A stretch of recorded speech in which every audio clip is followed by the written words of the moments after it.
চলো আজ তোমাদের কাশীনাথের মন্দির থেকে ঘুরিয়ে নিয়ে আসি, সঙ্গে কাশীনাথের গাজনও দেখিয়ে নিয়ে আসি। এই হলো কাশীনাথের মন্দির আর এই হলেন বাবা কাশীনাথ।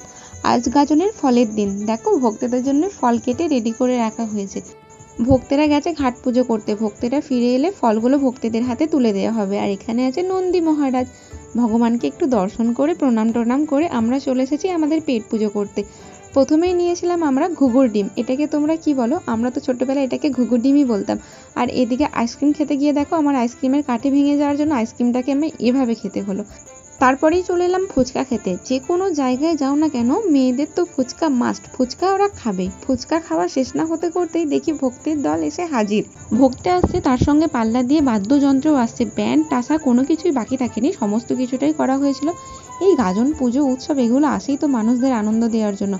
ওটা দেখে নেওয়ার পর চলে আসি 12 ভাজা খেতে। তারপরে দেখি বোম ফাটানো। আজকে এত খাবার খেয়েছি না জানি